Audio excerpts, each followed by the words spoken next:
Solo quiero la verdad, dime solo la verdad. John Lennon, Imagine, 1971. 7 de febrero de 1964. En su primera visita a Norteamérica, John Lennon es recibido con los brazos abiertos. Pero a finales de los 60, John Lennon tenía al gobierno americano tras sus pasos. A los Lennon les grababan e intervenían sus teléfonos. Siempre comprometido. Esta es la historia del Beatle que no transigió. El FBI tomó nota de las letras que cantaba Lennon. Es la historia de agentes del gobierno que temían que estuviese involucrado en tramas para impedir una elección presidencial. Es la historia de cantantes, espías y secretos que permanecen ocultos. Era uno de los considerados radicales de los que quería deshacerse el gobierno americano.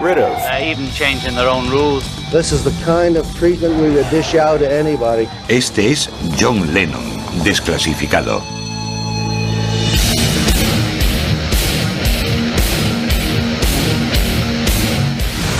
Desclasificado, John Lennon. Marzo de 1966. Los Beatles han conquistado Norteamérica, pero Norteamérica está a punto de contraatacar. Los Beatles eran desde luego una fuerza cósmica. Creo que había algo superior, llámelo como quiera, que se canalizaba a través de ellos. Su efecto en los fans es electrizante y sin precedentes, y tiene un nombre: Beatlemanía. 1966. John Lennon habla del amor de los fans en una entrevista con la prensa en la que dice: ahora mismo somos más famosos que Jesucristo. Sus comentarios sobre religión y rock aparecieron en todos los medios americanos, y John Lennon es ahora mucho más que otra de tantas estrellas del pop. Cuando John declaró que los Beatles eran más grandes que Cristo, fue cuando todo el mundo empezó a fijarse en él. Como él era el más extrovertido de los cuatro, decía siempre lo que estaba pensando. Así que creo que siempre se iban a fijar más en él que en nosotros. Sus polémicos comentarios sientan muy mal en el llamado cinturón de la Biblia. Y aunque se deshace en disculpas y explica que no es antirreligioso, su reputación de rebelde y conflictivo ha nacido. En algunos casos, la reacción contra John Lennon es aterradora. If you, as an American teenager, are offended by statements from a group of foreign singers which strike at the very basics of our existence as God-fearing, patriotic citizens, then we urge you to take your Beatle records, pictures, and souvenirs to the pickup points about to be named. On the night of the Beatles' appearance in Memphis, August 19th, they will be destroyed in a huge public bonfire at a place to be named soon. I just didn't mean what everybody thinks I meant, you know. I'm not anti-Christ or anti-religion or anti-God, you know. We meant more to kids than Jesus did, or religion at that time. I wasn't knocking it or putting it down, I was just saying it as a fact. If it had said television is more popular than Jesus, I might have got away with it. La preocupación por la seguridad es grande durante la gira de los Beatles por Norteamérica, pero la polémica se apaga poco a poco. Aún así, John Lennon ha causado impresión en los Estados Unidos. Lo que pasaba con John era que, sí, era una persona tímida y retraída, pero también decía lo que pensaba en todo momento. No tenía miedo en cuanto a expresar su punto de vista y nunca encontró una muestra de autoridad contra la que no quisiese rebelarse o que no quisiese derribar. Su talento para la polémica es una de las cosas que llevará al gobierno americano a considerarlo un subversivo.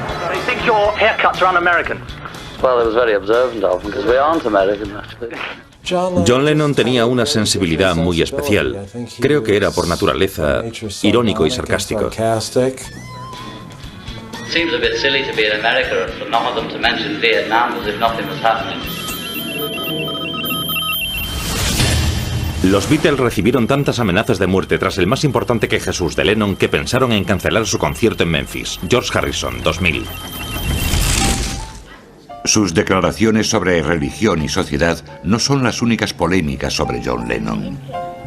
Su relación con la artista Yoko Ono también provoca peleas entre los fans de los Beatles.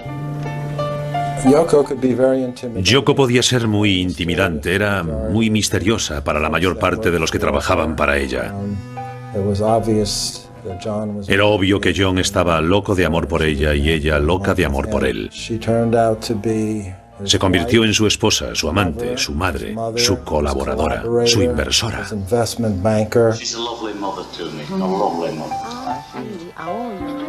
Well, that's too long, you see. I only want one line. I know. But you see, in Japanese, I know that you've heard it before. It's wrong in Japanese. 18 de octubre de 1968. Redada de la policía de Londres en un piso propiedad del batería de los Beatles, Ringo Starr. John y Yoko viven en él por esa época. La primera vez que yo supe de John y Yoko es que tenían problemas con las autoridades porque son detenidos por drogas en casa de Ringo. Ringo tenía ese sótano o bajo en algún lugar de Londres. Al mando de la redada está el sargento Norman Pilcher, que ya ha aparecido en los titulares por arrestar a los Rolling Stones y otras estrellas de rock por cargos relacionados con drogas. La fama mundial de los Beatles estaba en su apogeo y había llegado el momento de destruir lo que habíamos creado. Creo que John Lennon y los Beatles se convirtieron en objetivos muy obvios para el sistema. Ya no eran los número uno, los ídolos, sino hombres a los que había que apear de su pedestal.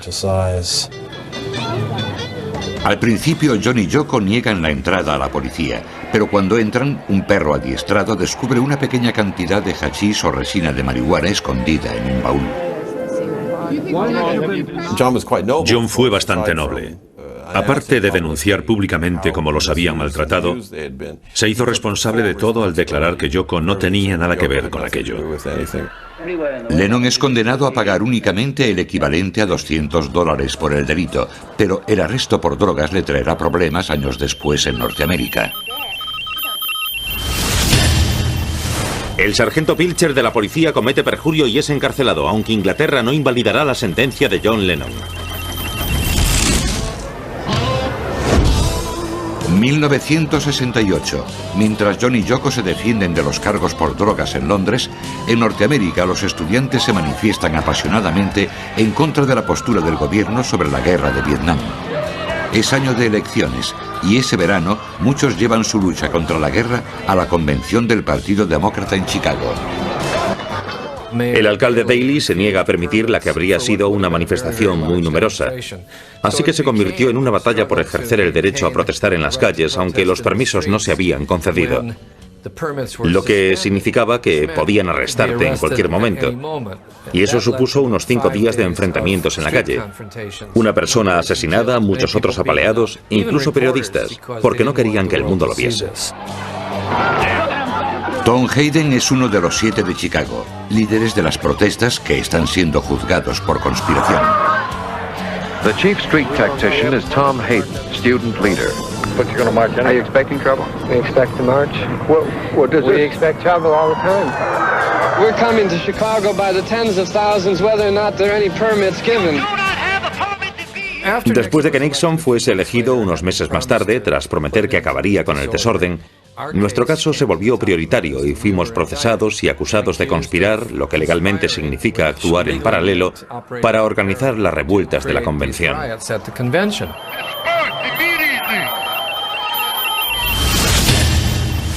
Un congresista pide al FBI que investigue a Lennon por obscenidad por aparecer desnudo en la portada de su disco de 1969.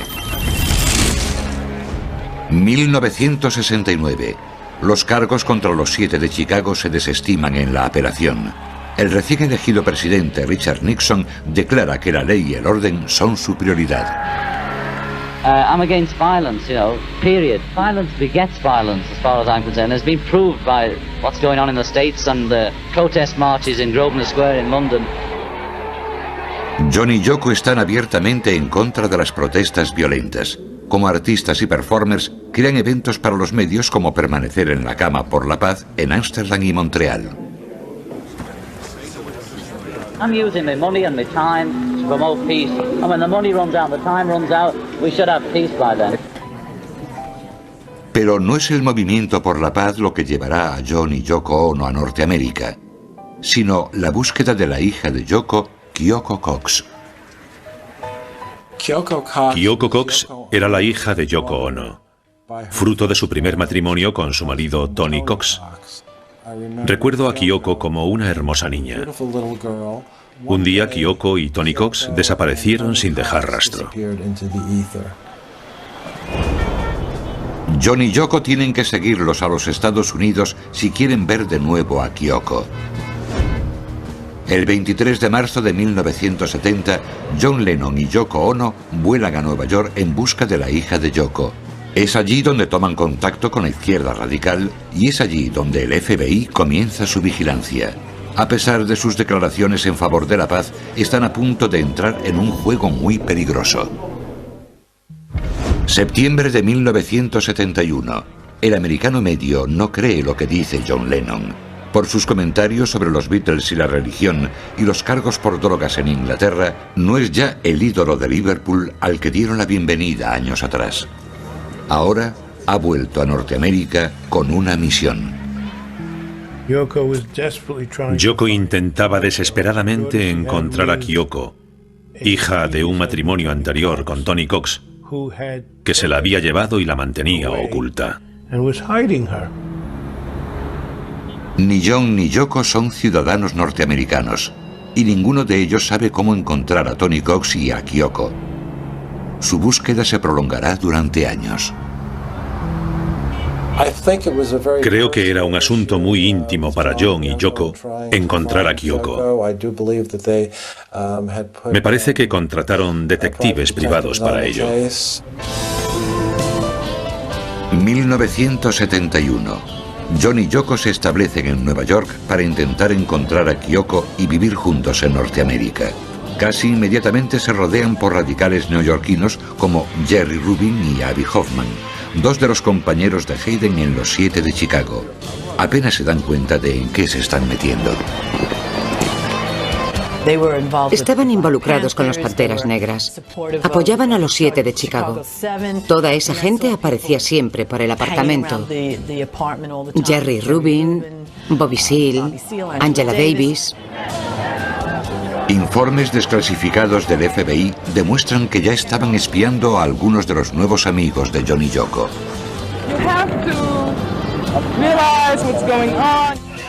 Estos son los líderes de la izquierda en los Estados Unidos y de la protesta y la revolución. Era gente sobre la que leía en los periódicos. Nunca creí que llegase a verlos, pero allí estaban. Y hubo ocasiones, creo que era el cumpleaños de Angela Davis o algo así, en las que Yoko me decía, coge este regalo y llévaselo esta noche. Y yo decía, vale, sin pensar en nada más que, wow, le voy a llevar esto a una persona sobre la que leo en el periódico. La mayor estrella es el propio John Lennon. Rubin y Hoffman intentan persuadirlo de que apoye e incluso encabece sus actividades. Yo era una pobre inocente, porque creo que era la más normal. Así que siempre confiaban en mí para hacer todo tipo de cosas con John y Yoko. Nunca pensaba en el peligro, así que no era consciente de él, pero también sabía que algo ocurría. Elvis Presley dice al FBI, el mal aspecto de los Beatles y su música sugerente fueron el comienzo de los problemas de hoy con los jóvenes. El FBI y el Departamento de Justicia toman nota de las amistades de Lennon. Activistas como Angela Davis, Jerry Rubin y Abby Hoffman ya están etiquetados como peligrosos subversivos por el FBI. Así que se formó un gran equipo con la florinata de nuestras agencias de inteligencia para poner fin a estos problemas, costase lo que costase. Tanto las protestas violentas como las no violentas de los 60 inspiran un gran temor en la sociedad norteamericana. El FBI crea archivos secretos sobre oponentes políticos al gobierno que incluyen a personas como John Lennon. Solo años más tarde los informes se desclasifican y los activistas se enteran de la vigilancia permanente. Al final conseguí los informes que el FBI había reunido sobre mí. 22.000 páginas hasta 1976. Y el primer informe trataba de cuando era un inocente estudiante y columnista de la Universidad de Michigan. Había escrito un comentario crítico con el Comité de Actividades Antiamericanas y un agente del FBI lo recortó y se lo envió a J. Edgar Hoover. La existencia de los archivos del FBI sobre gente como Tom Hayden y John Lennon es un secreto a voces en la sociedad norteamericana, pero hasta hoy nadie puede decir cuántos informes se crearon.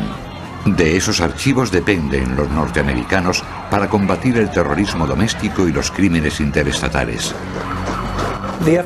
También era competencia del FBI, y es hoy competencia del FBI, cualquier tipo de amenaza contra los Estados Unidos, tanto desde dentro como desde fuera. Así que si existen grupos radicales o existen grupos que quieren derrocar al gobierno americano, por ejemplo, o quieren alistarse en grupos terroristas, todo eso entra dentro de las competencias del FBI. Los líderes de la izquierda en los 60 son una amenaza para la política del entonces presidente Richard Nixon y el durante muchos años director del FBI, J. Edgar Hoover.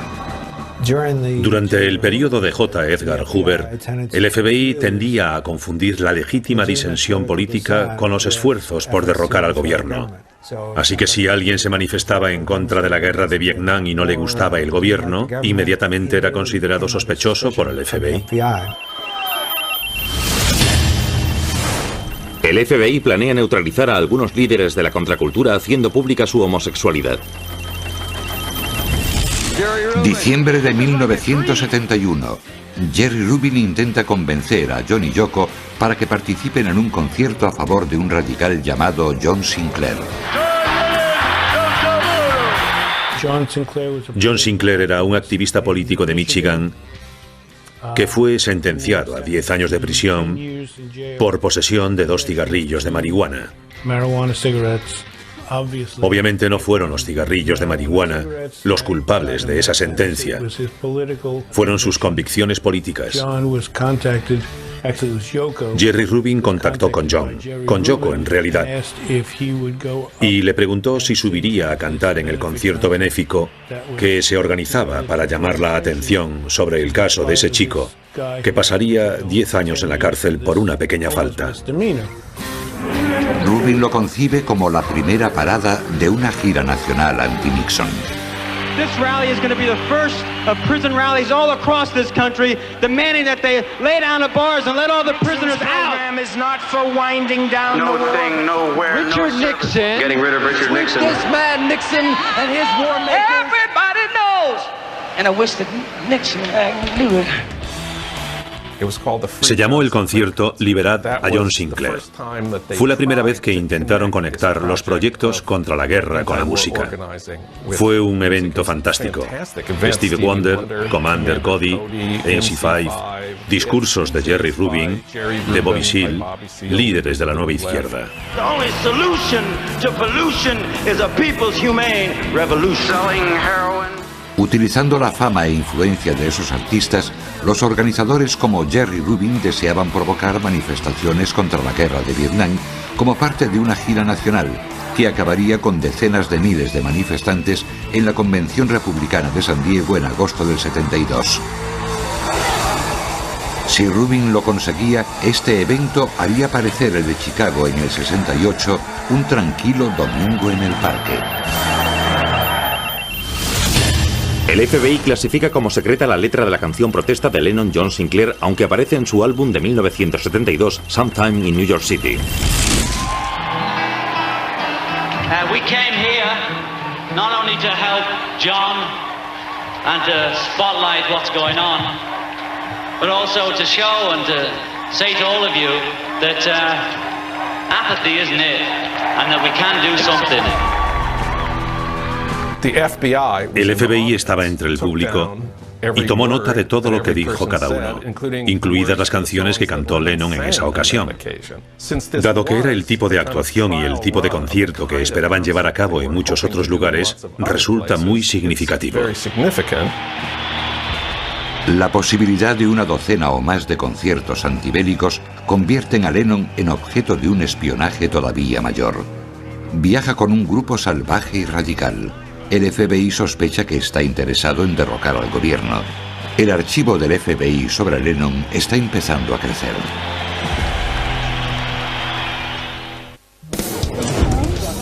Enero de 1972, Nueva York.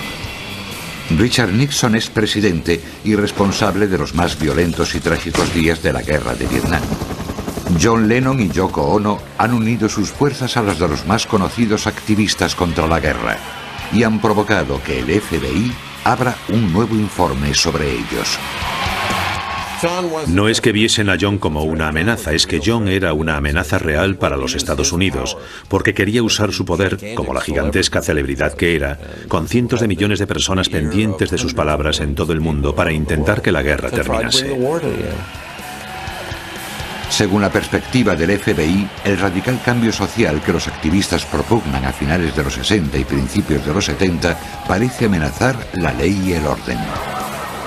Revueltas y bombas han dividido a la sociedad y un líder carismático como John Lennon podría incitar a muchos a actuar. Fue significativo porque 1972 fue el primer año en que se dio el derecho al voto en los Estados Unidos a los que tenían 18 años y no 21 como hasta entonces. Todo el mundo pensaba que los jóvenes eran un sector antiguerra y por ello un sector anti-Nixon, pero también se creía que los jóvenes no eran demasiado partidarios de registrarse y votar. Así que para el sector anti-Nixon y antiguerra el problema era cómo aprovechar la oportunidad y conseguir que los jóvenes se registrasen. Lennon quiso ayudar.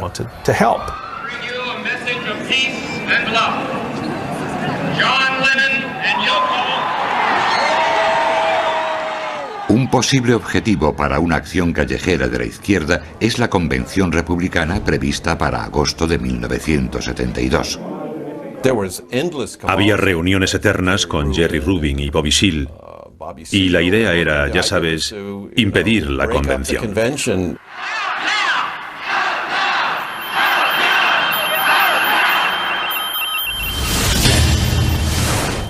El FBI informa de que Lennon dona $75.000 a un grupo de la nueva izquierda que planea impedir la convención republicana.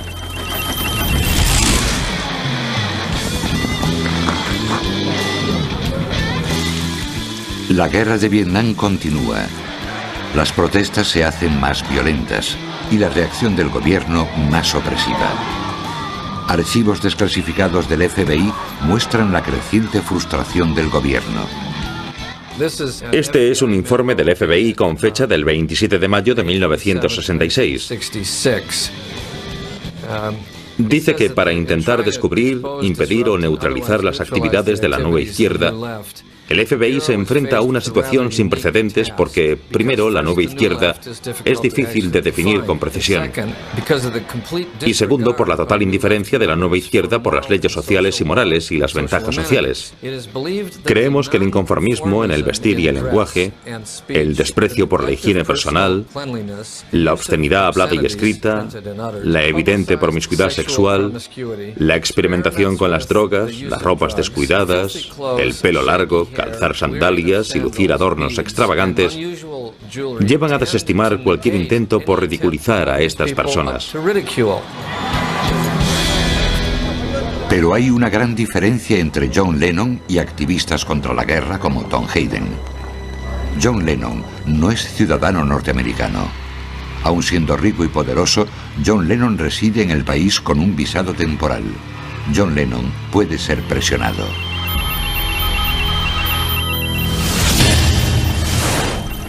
Los informes del FBI afirman que John y Yoko grabaron una cinta de media hora para la radio de Vietnam del Norte.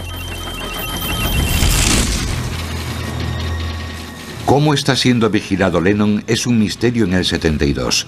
Él, Yoko y su círculo tienen sospechas, pero pasarán décadas antes de que esos informes que empezaron en el concierto Liberad a John Sinclair sean desclasificados por completo.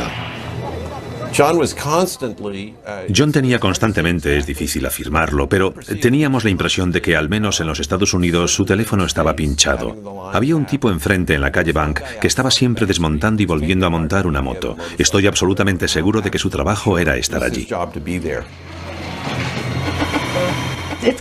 Es un poco raro. Yo estaba en peligro y no tenía ni idea. Mis teléfonos estaban pinchados.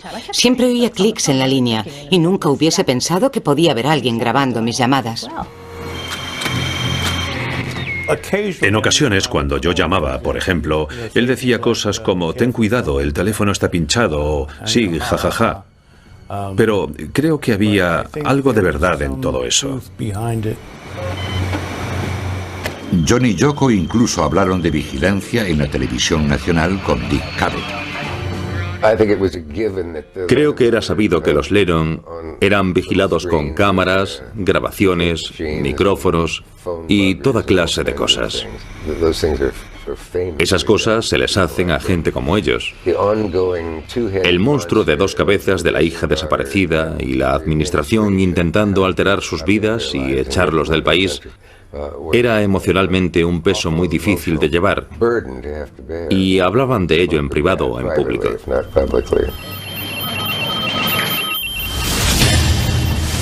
A pesar de meses de vigilancia e investigación, casi todos los informes del FBI tienen equivocada la dirección de Lennon.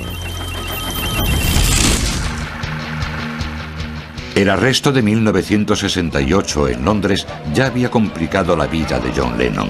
Las leyes de los Estados Unidos son muy estrictas para los convictos por consumo de drogas. La primera vez que John quiso entrar en los Estados Unidos y establecerse allí, tuvimos grandes problemas para conseguir los visados y demás. Y no ayudaba el que dijese ciertas cosas en público sobre la guerra de Vietnam. El presidente Richard Nixon es la clase de autoridad que a John Lennon le encanta criticar. Una serie de conciertos anti-Nixon pondrán a Lennon ante una nueva audiencia. Tenía talento para causar roces con la autoridad que actuase, ya sabe, de modo equivocado. Lo hacía sin querer, era espontáneo.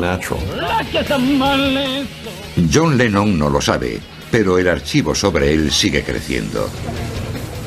Hay infiltrados en su círculo más íntimo, y sus escritos y canciones son escrutados en busca de mensajes ocultos. Todo este espionaje tiene un objetivo: expulsar a Lennon de los Estados Unidos.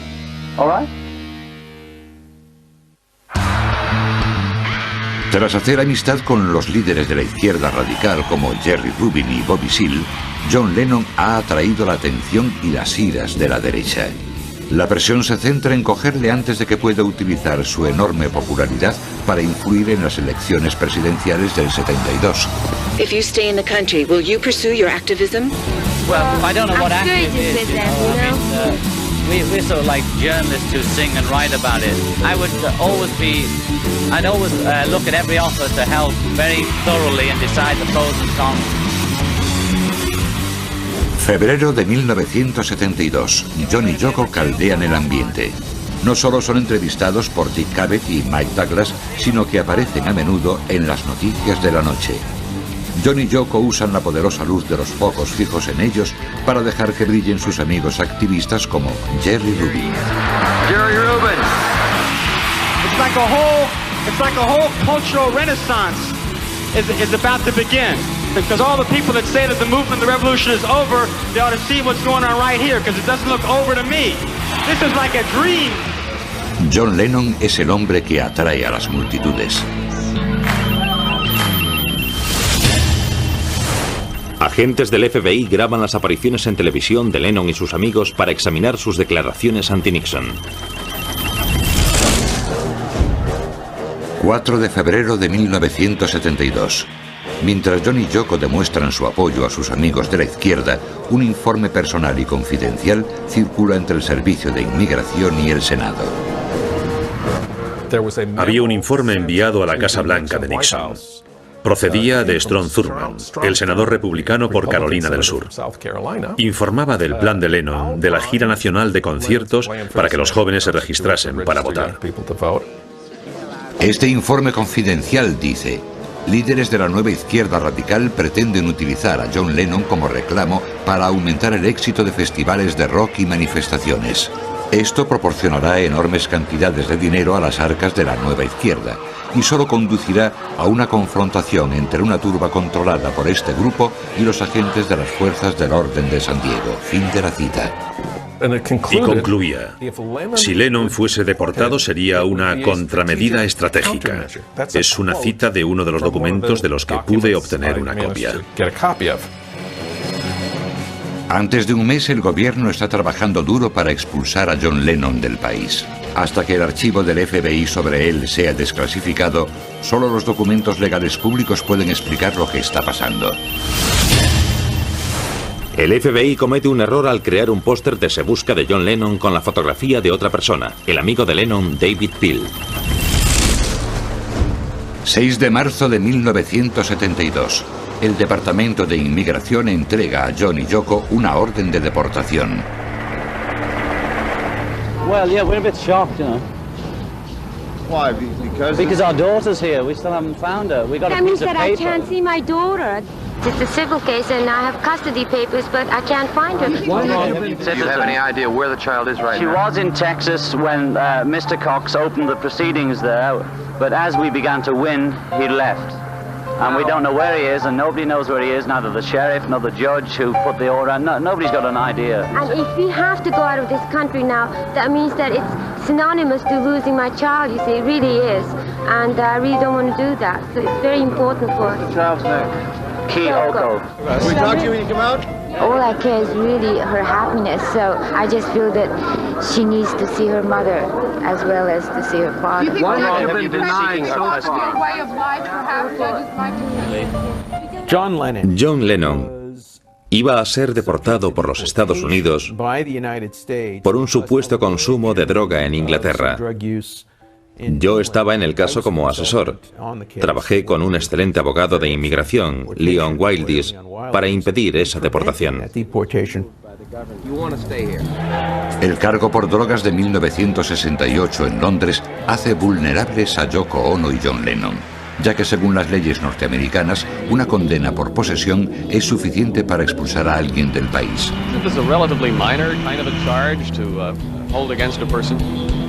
The conviction for marijuana? No.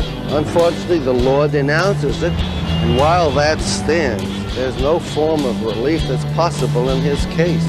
This is the law, and there's no way of overcoming that. Y por supuesto todo era una fachada. Iba a ser deportado por ser quien era, por sus canciones y su compromiso con el movimiento pacifista. Era una de esas personas, uno de esos llamados radicales peligrosos de los que querían librarse los Estados Unidos. They're even sort of changing their own rules to get us, you know, just because we're peaceniks, really. You don't think there's any possibility that the government is trying to harass the Lennons? Absolutely not. This is the kind of treatment we would dish out to anybody convicted of a narcotics offense. A few friends of ours in the pop business have exactly the same conviction as me and are allowed to come and go as free as they like. They just don't happen to have the same point of view as me, or they don't state it. Will you now stop speaking out against the war? No, nothing will stop me, and whether I'm here or wherever I may be, I'll always have the same feelings and say what I feel, you know. Agentes del FBI acusan a John y Yoko de utilizar la desaparición de Kyoko como excusa para evitar ser deportados. Muchos famosos salen en defensa de John y Yoko. Después de uno de los dos programas que hice con ellos, dijo: ¿te importa venir y decir algo en mi defensa delante de los abogados en el juicio? Y yo no vacilé ni por un momento. Dije: claro, por supuesto.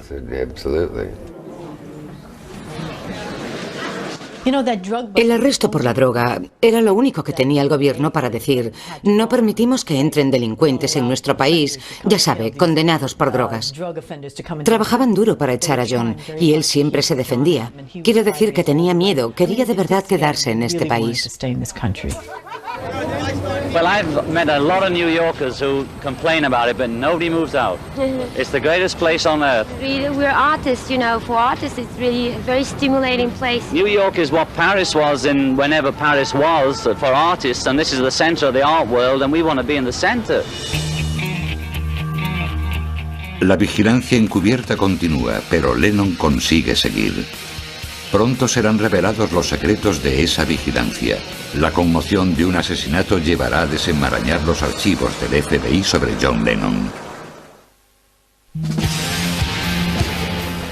John Lennon continúa siendo el centro de atención del FBI. Hasta ahora solo circulan rumores, apoyados por el informe de Strong Thurmond. La verdadera historia sobre quién está investigando a John Lennon y por qué lo hace permanece clasificada. Las pruebas de besos se encuentran en archivos secretos. Lennon afirmaba que su condena por drogas era solo un pretexto para expulsarlo del país debido a su activismo político, su postura contra la guerra y sus críticas en público hacia Nixon. Lo que Lennon decía tenía sentido. Por otro lado, la ley era la ley en aquellos días. La investigación secreta permanece oculta, pero tiene graves efectos. John Lennon no encabezará la serie de conciertos. La explosiva contramanifestación en la Convención Nacional Republicana de 1932 nunca tendrá lugar.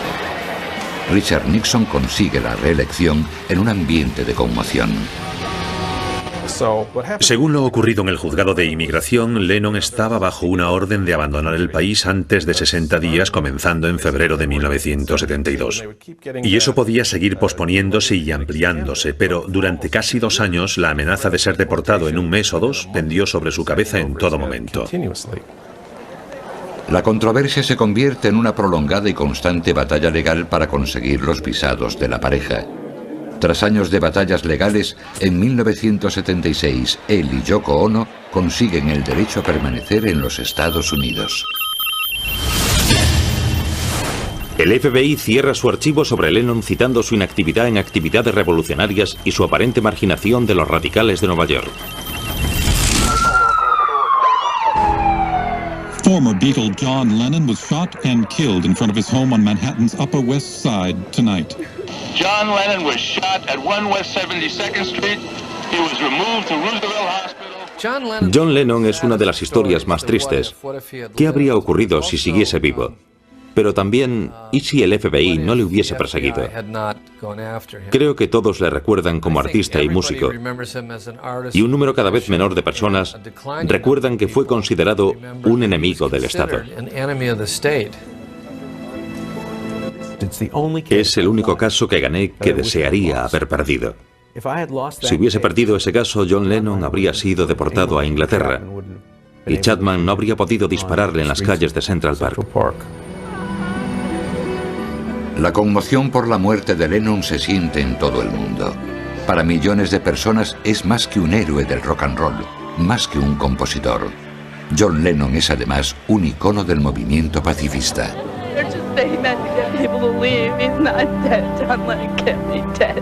It's like shooting a friend, you know, it's like a death in the family. It really happens. John Lennon was the greatest person in the world. He held aloft a light in a world made dark by war and violence. Su muerte violenta contradice todo por lo que luchó, y su juventud convierte su pérdida más que en una conmoción en una tragedia. La voz de una generación ha sido acallada. Yo era un fan de Lennon, claro. Soy parte de la generación que creció con los Beatles y cuando dispararon a Lennon en diciembre de 1980 quise escribir algo sobre él. 1981. El profesor Jonathan Wiener pide al FBI que desclasifique el archivo sobre John Lennon. Pide la ayuda de la Unión Americana por las Libertades Civiles. Se ampara en el Acta de Libertad de Información, una ley promulgada en 1966. Dice que no solo el gobierno pertenece al pueblo, sino que los documentos del gobierno pertenecen al pueblo. Y si el gobierno posee cualquier documento que tú desees, tienes el derecho a pedirlo. Y están obligados a darte una copia, a menos que el documento que pides pueda incluirse en una pequeña lista de excepciones. El FBI entrega las páginas que considera aceptables para mostrar. Muchas de ellas han sido considerablemente manipuladas. Se utiliza un rotulador negro para tachar información confidencial. El FBI dice, tenemos este informe de 275 páginas. Nos quedamos más de 200 páginas o algo así en base a esas excepciones. La mayoría por motivos de seguridad nacional. Tiene derecho a apelar. Si la apelación es denegada, tiene derecho a ir a juicio. El FBI tarda 20 años en desclasificar el informe de un infiltrado sobre un loro de los amigos de Lennon al que han enseñado a decir exacto. La batalla dura décadas. Algunos agentes del FBI son depuestos, se emiten veredictos y poco a poco el archivo del FBI sobre John Lennon llega al profesor Wiener. Tenemos dos documentos, uno al lado de otro. La página del archivo del FBI sobre Lennon que nos dieron al principio, tachado en su mayor parte. Y la misma página sacada a la luz tras el acuerdo en la que se puede ver exactamente lo que mantuvieron en secreto todos estos años. Los primeros documentos que muestra el FBI no justifican la idea de que Lennon supone una amenaza para los Estados Unidos. El argumento sobre la seguridad nacional no se mantiene. La segunda justificación del FBI para su secretismo es proteger la identidad de los informadores, pero entonces aparece por sorpresa un aliado. Inesperadamente recibo una llamada de una mujer que dice ser Julie Maynard y que era uno de los informantes confidenciales del FBI que aportaban información sobre John Lennon. Están a punto de aparecer nuevas páginas. Así que enviamos al juzgado una declaración de Julie Maynard en la que afirmaba: yo soy esta persona. Si el gobierno quiere mantener mi identidad en secreto, no lo estará haciendo en mi beneficio. Y creo que una vez más eso destruyó la fachada que el gobierno pretendía mantener con ese argumento. Una sección más seria del informe indica que el FBI sabía lo que John y Yoko se jugaban. El FBI sabía de su búsqueda de Kyoko, la hija desaparecida de Yoko Ono. En realidad aparece un par de veces en el archivo del FBI que estaban intentando encontrar a Kyoko. El historial de John Lennon con las drogas también aparece en los archivos. Se sabe, dice, que Lennon es consumidor de narcóticos conocidos como downers. Y si Lennon fuese arrestado por el cargo de posesión de narcóticos, sería posible deportarlo en menos tiempo. Y esta información debe ser difundida a los agentes de policía apropiados, especialmente en Miami, donde se iba a celebrar la Convención Nacional Republicana. A mí esto me suena como una propuesta para detener a Lennon por posesión de drogas, con el fin de echarlo del país antes de las elecciones. El fiscal jefe del Servicio de Inmigración, Vincent Schiano, dimite en protesta por habérsele dado más poderes para perseguir a Lennon que a antiguos nazis.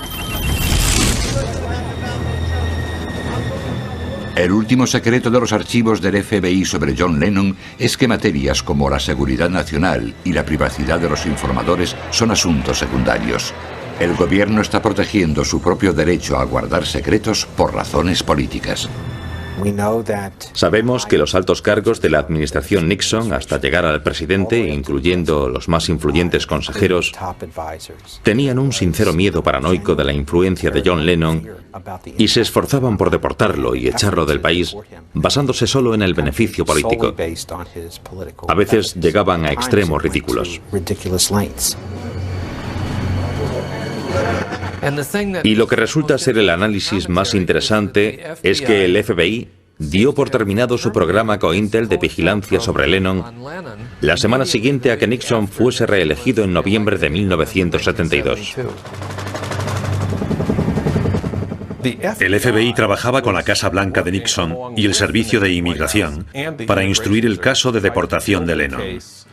De eso trata en realidad el archivo del FBI sobre Lennon.